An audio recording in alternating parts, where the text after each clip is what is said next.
E quindi questa opera che Avviso Pubblico sta tenacemente perseguendo di costituire una rete tra tutti coloro che vivono la vita quotidiana e la vita attiva per fare affiorare questi sintomi è quanto mai positiva, e mi spingo a dire che è la politica quella vera, quella che poi alla fine cambia le cose.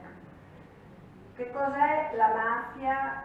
Ce lo dice il codice all'articolo 416 bis del codice penale, e mette a fuoco questi concetti che basta ricordare per capire come dobbiamo operare.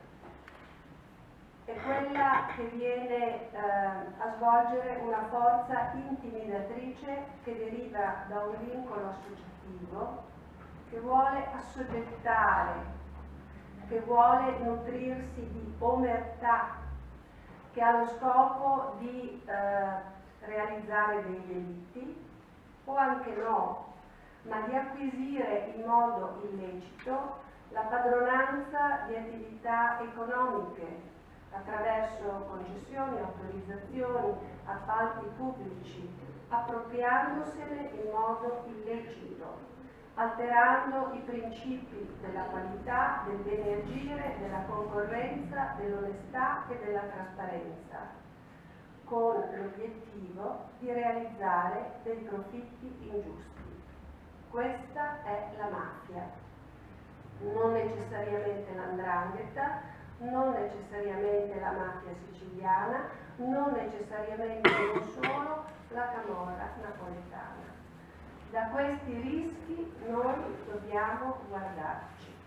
Esistono strumenti normativi che sono sempre più in fase di perfezionamento, esistono tutta una serie di condotte delittuose che sono il veicolo, il sintomo di questo pericolo. Parliamo del riciclaggio, parliamo dell'evasione fiscale, parliamo delle estorsioni, parliamo dell'autoriciclaggio, tutti veicoli attraverso i quali nei vari settori dell'economia, ma non solo della realtà, parliamo anche del fenomeno dell'immigrazione che è stato ricordato qui, si cerca di alterare un sano modo di vivere civilmente insieme per gli obiettivi che abbiamo ricordato.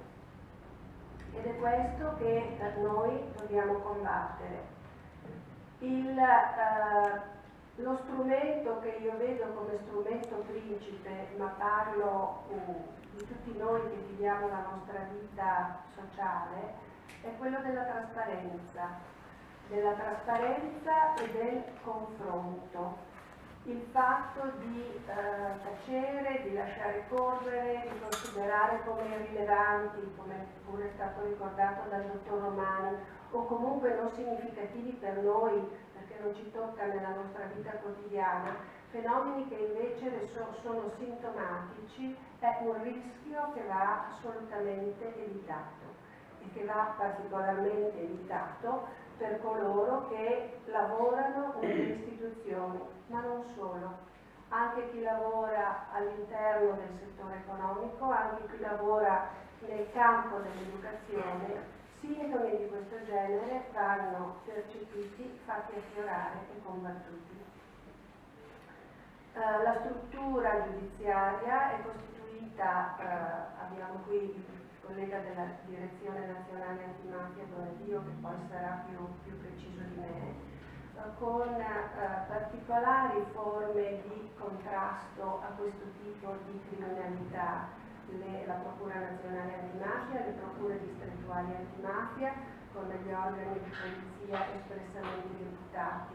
Ma quello che a me preme di sottolineare è che si comincia a combattere la mafia con il contrasto sul territorio, con la conoscenza del territorio, con l'aprire gli occhi sui piccoli fenomeni, anche piccoli fenomeni nell'ambito del territorio che possono essere interessanti. e che costituiscono sicuramente un alimento nel contatto con le forze di polizia e con le autorità giudiziarie per poter efficacemente portare avanti questa attività.